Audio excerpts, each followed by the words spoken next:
So even if people don't know you by name, they know some of your work. Like if you're a big Pun fan, then you've most likely seen this interview of him standing by his car, leaning on the car.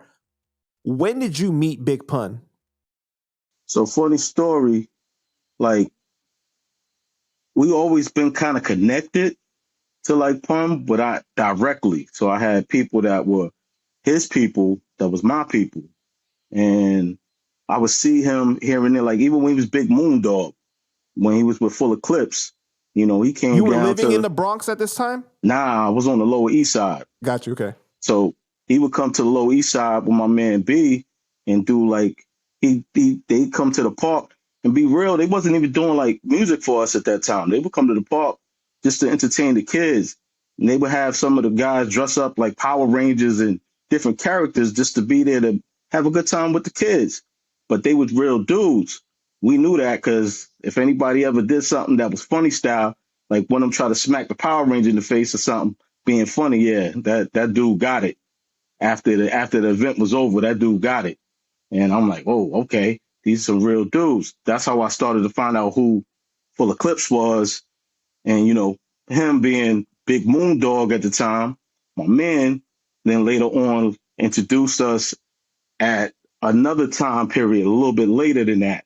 Maybe I like to say 2 or 3 years later, I ended up getting in effect with my man Joe Bless, Sing Sing, does Terror Squad. And he was managing us, and he basically was like, look, I want to take you to see him, and you guys could do an interview. We were doing a pirate radio show at the time. 91.9 bad radio was illegal, but we was popping in New York. So we did the interview for audio. So it wasn't even visual at the time. We used the camera just to get the audio to play it on the radio. And then later we put it on YouTube, and that's how everybody saw the Big Pun interview. But to be real with you, that was just supposed to be audio that we played on the radio show. Wow. So the microphone that you're holding is connected straight to the camera? Yes. Yes. So the guy that's behind the camera is my man Sing Sing, Joe Bless. So we went to Pun's crib. You know, he got the bikes out in the front. He's popping at this time. He just dropped the first album. He drove with us, but we drove with him. So this is like 98? This is 99. 99, okay. Yeah, it's the summer of 99. I'll never forget it because it's the day after my firstborn child was born. So I was supposed to be at the hospital signing papers, and I'm there doing an interview with Pun. Like, yo, they had to wait on that for me. That's a crazy story in itself as well, but Wait a minute. Because if you look at the video, you look like a little kid still, yeah, bro. so I was 20, I was 21. You know, my firstborn child. You was crazy scrawny at the time, too. You look like a teenager, bro. Yeah. I mean, I'm running the streets, man. I'm outside, so I wasn't worried. I wasn't sitting up in the house, and I was outside every day, like all day. We was doing something, going somewhere, making something happen. So, yeah, that was like I said, my daughter was born the day before that. We was in a meeting with Joe Bless to make that happen, and then the next day, boom, we go to Pun's, pick him up. And funny story, the bike that he has on his album cover, the yellow four-wheeler, he purchased it while we were doing the interview. That's why we went there, so he could buy that. And we were just doing the interview in the meantime while he was doing his purchase, you know, and that ended up on his album cover. That's crazy. Yeah. So what was your first impression of Pun when you met him?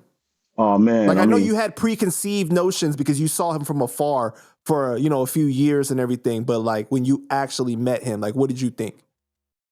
I was just in awe, man. I ain't going to lie to you. Like, I was just happy to be able to be there and have that moment with him because it was just like, wow. Even though, like, it was kind of like we all knew each other and we was real cool because of the people we was connected to. But it was still like, wow, this is Pun. Like, whoa, this is that dude. You know what I mean? And I'm just studying. And I was just I was happy and eager to be there to be able to interview him. So I wanted to make sure I was on my A game with my questions so I could give him an interview that I think that a lot of people wasn't, you know, going to give him and ask him. But at the same time, I was humbled because I'm just like, wow, this is that dude. And he was so down to earth that he made it easy. You know what I'm saying? He was a people's people, man. Like, like real talk. I don't know if a lot of people know, but he was a real giving type of dude. The guy that was he had a kid with him that was like homeless that he had taken in at the time and was taking care of him like if it was his son. But this is like, a grown, like an 18-year-old kid.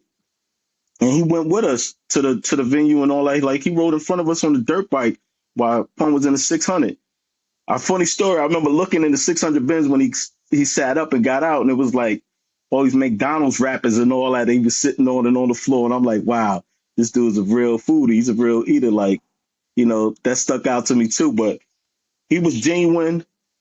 And at the same time, I don't know, like in the interview, at one point, somebody drove by playing some Hove. And at the time, he was really anti-Hove, so. Right. They had that beef. Yeah. So he kind of like under his breath was like, yeah, like niggas like that. That's what I'm trying to get after.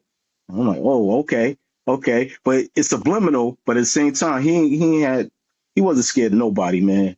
He was a real dude, man. And it was a pleasure for me just to have that opportunity and those opportunities after to be around him.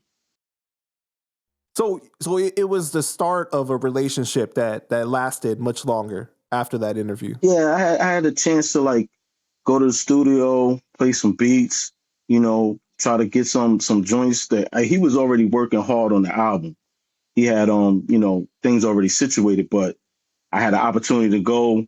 I was on the MPC. That was my thing. Like I would do all my beats on the MPC 2000, the XL. So I went there with my beats loaded up and was just ready, for whenever he was ready to listen or whenever he was ready to give me an opportunity to play my music for him. And he gave me that chance. We just never made anything together. You know what I'm saying? And this was the time he was recording Yeah Baby. Yes. Yeah. He was in, I think he was in like Battery Studio at that time. And that's the first time I met, a lot of the TS members that I didn't know at the time, right. Like Tony Sunshine and so on and so forth, Cube. And, Cube really gave me an opportunity because of. We're going to get into that. Okay. Yeah, okay.